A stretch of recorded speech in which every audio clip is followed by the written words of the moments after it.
She called me an old hag at my own table. Then my lawyer walked in with a folder that ended the laughing. I want you to picture this. 75 years old, sitting at the head of the table I paid for, in the house I still owned every brick of, and my son's wife looks me dead in the eye and calls me an old hag. And my son, my only son, laughed. Not a nervous laugh. Not a no-stop laugh. A real one from the belly, like it was the funniest thing he'd heard all year. That's where this story starts. But it is not where it ends, because 12 minutes later, a man in a gray suit walked through my dining room door carrying a manila folder, and by the time he left, nobody at that table was laughing anymore. Some of them were crying. One of them was on her knees. Stay with me because this gets good. Before I go any further, if you're the kind of person who believes family should never get away with cruelty just because they share your blood, hit that like button right now. Subscribe if you haven't, because I've got more stories like this coming and you don't want to miss them. And down in the comments, tell me where in the world you're watching this from tonight. I read every single one. And I love knowing how far these stories travel. Now, let me take you back to the beginning, because you need to understand who I was before you understand what I became. My name is Laura. I'm 75 years old, and for most of my life I was the woman who apologized for existing. I raised my son Brian alone after his father left when Brian was 6 years old. I worked 2 jobs, days at a school cafeteria, nights cleaning offices downtown, so that boy never had to know what it felt like to go without. I skipped meals so he could have seconds. I wore the same winter coat for 11 years so he could have a new one every fall. And I never once made him feel like he owed me anything for it, because that's not what love is supposed to be. Love isn't alone. Or so I believed back when I still believed a lot of things. Brian grew up, went to college on scholarships and the little bit I'd managed to squirrel away, and became a man I was proud of for a while. He met Kristen at 26. She was polished, sharp-tongued, the kind of pretty that made people forgive her for saying cruel things out loud, because she said them with a smile. I noticed early on that she had a way of talking about me like I was a problem to be managed. Laura's set in her ways. Laura doesn't understand how things work now. Laura's a little behind the times. Little comments. Little cuts. I told myself I was being sensitive. I told myself a lot of things over the years, because it's easier to doubt yourself than to admit the people you love the most might not love you back the same way. When my husband, my second husband, a good man named Edwin who came into my life when Brian was already grown, passed away 4 years ago, he left me everything. The house. The savings. A modest but comfortable portfolio he built over 30 years of careful, boring, faithful investing. Edwin didn't have children of his own, and he treated Brian like a son, but everything he built with me, and everything he left to me. I want you to remember that detail because it matters a great deal to what happens next. After Edwin died, Brian and Kristen started coming around more. I told myself it was grief bringing us closer. I told myself it was love. What it actually was, I would come to learn, was arithmetic. It started small. Kristen would mention how expensive private school was getting for my granddaughter. She'd sigh about the mortgage rates, about how nobody her age could afford a house anymore, about how lucky people from my generation had it. I started writing checks. Not because anyone demanded it, nobody ever demanded anything outright, that would have been too obvious, but because I loved my grandchildren, and because some old tired part of me still wanted my son to look at me the way he did when he was 6 years old and I was the whole entire world to him. Over 3 years, I gave them more than I'd like to admit on camera. A down payment top-up. Tuition. A car when their old one broke down. Vacations I quietly funded and let them tell people they'd paid for themselves. I told myself I was being a good mother, a good grandmother. What I didn't see, what I refused to see, was that every gift didn't buy gratitude. It bought entitlement. The more I gave, the less they thanked me, and the more they started to talk about my money like it was already theirs, just sitting in an account with my name on it as a technicality, a formality, an inconvenience they were patiently waiting out. The dinner I'm about to describe for you happened on a Sunday evening in early spring. I'd invited them over the way I always did. Homemade pot roast, the good china, candles because I like things to feel special even when it's just family. My granddaughter was there, 13 years old and glued to her phone. My grandson, 16, mostly quiet, mostly kind, the one who still hugs me like he means it. And Kristen, sitting there in a blouse that probably cost more than I used to make in a month at the cafeteria, holding court like she owned the room. The conversation turned, as it so often did lately, to money. Kristen was talking about a bigger house they had their eye on, out in a neighborhood with better schools, and she said not to me but at me the way people do when they want you to overhear something without officially saying it to your face, that it would be so much easier if certain things were settled already. I asked her what she meant by that. And she looked right at me, smiled that smile of hers and said, "Oh Laura, don't play innocent.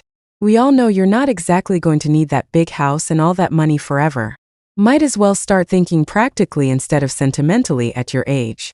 I felt my face go hot. I said something about not being ready to discuss my estate over pot roast, and that's when she laughed, a short, sharp little laugh, and said, "God, relax, old hag.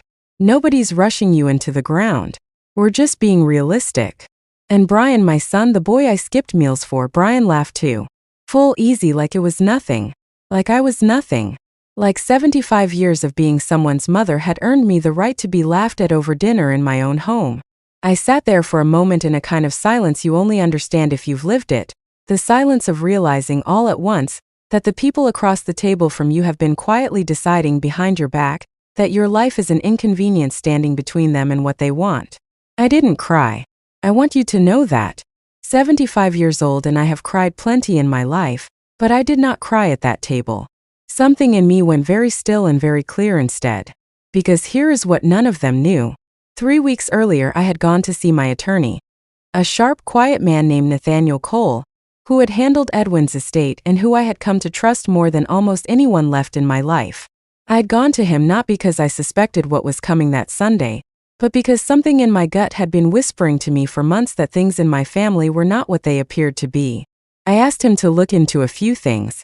Financial things. Paper trail things. The kind of things a tired old woman with a bad feeling asks a good lawyer to check, quietly, without telling anyone. What he found took my breath away. For the past year and a half, Brian and Kristen had been meeting with a financial advisor. Not my advisor, a different one they'd sought out on their own, to draw up plans for what they called streamlining my estate.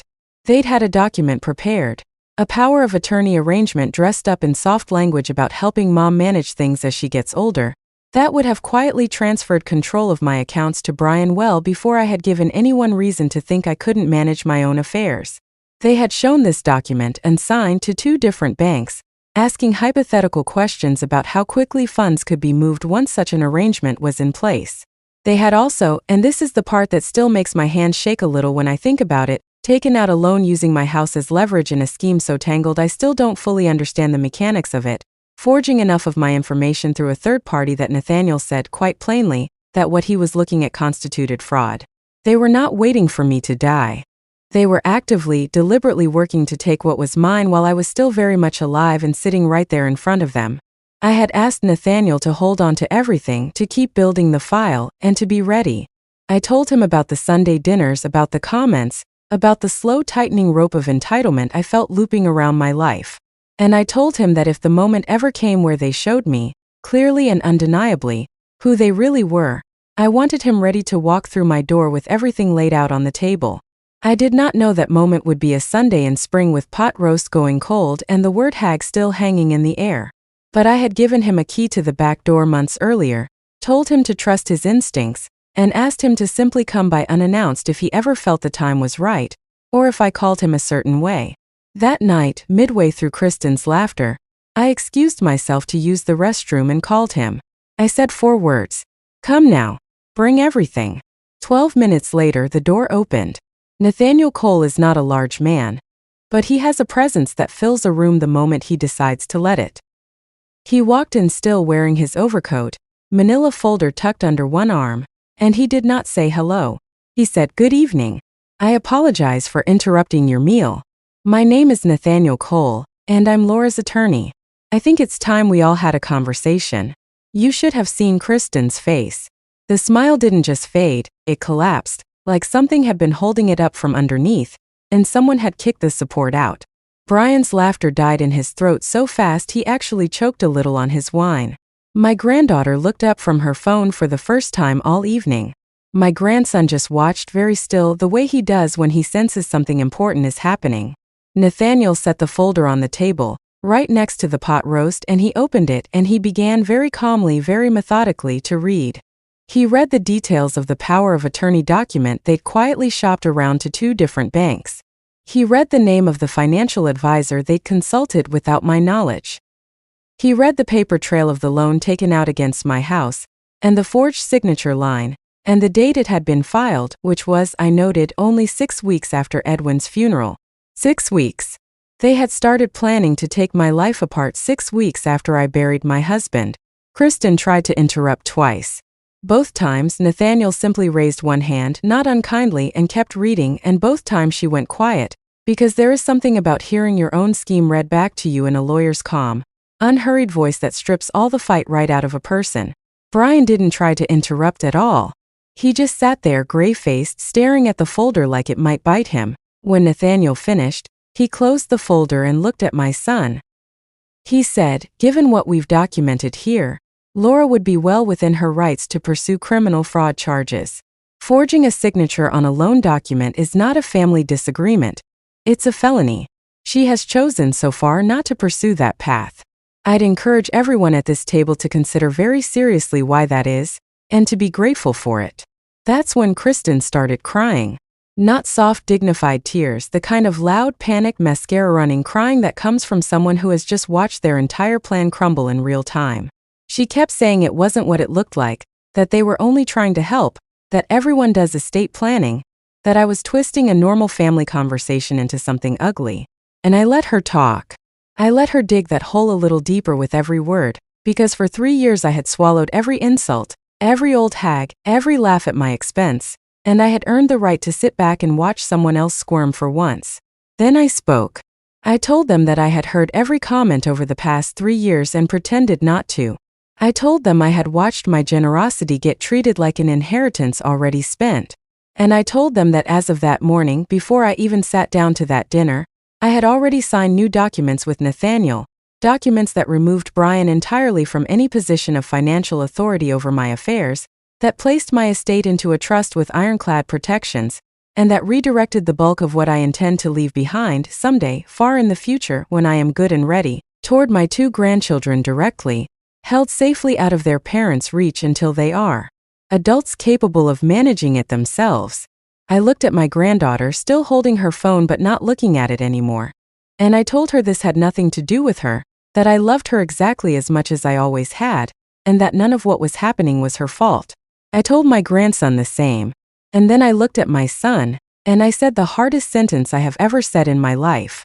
I told him that I had spent 50 years being his mother and only 3 years watching him become someone I didn't recognize, and that I would rather be called an old hag by a stranger than watch him keep laughing while his wife did it to my face. Kristen left the table sobbing. Brian sat there a long time saying nothing, and finally he did something I did not expect. He got down on his knees right there on my dining room floor and he apologized, not the smooth kind of apology people give when they're caught, but the raw, broken kind that comes out ugly and unrehearsed. He said he didn't know how he'd let it get that far. He said watching Nathaniel read that folder out loud was like watching himself from outside his own body, and hating what he saw. I don't know yet if I believe he meant it. Grief and guilt can look identical from across a dinner table. And I've learned the hard way not to trust appearances anymore. What I know is this. I am 75 years old, and I spent most of those years believing that love meant giving until there was nothing left of you to give. I believed that a mother's job was to disappear quietly into everyone else's needs. That dinner taught me something I wish I'd learned 40 years earlier. That the people who truly love you will never need a lawyer's folder to remind them of your worth. Real love doesn't count down the days until you're gone. It doesn't call you names when it thinks you can't hear, or laugh when someone else does. It shows up plainly without a scheme attached. I still see my grandchildren every week. That has not changed and it never will. Brian and I are speaking again, slowly, carefully, the way you speak to someone after a fire has burned through a house you both used to live in together. Kristen and I have not spoken since that night, and I find I am at peace with that. Some relationships end not with a slammed door but with a quiet, permanent understanding that trust, once broken that thoroughly, doesn't rebuild itself just because time passes. If there's one thing I want you to take from this story, it's this. Never let anyone convince you that your age makes you invisible or foolish, or already halfway gone. I built a life with my own 2 hands, through years of exhaustion most people will never understand, and I was not about to let anyone laugh their way into taking it from me. Protect what you've built. Trust your gut when something feels wrong at your own table. And never, ever be afraid to walk away from people who only love you for what you can still give them. Thank you for sitting with me through this one. If it moved you even a little, please give it a like, subscribe for more, and tell me in the comments where you're watching from tonight. I read every single one, and knowing you're out there means more to me than you know. Take care of yourselves and take care of each other. I'll see you in the next story.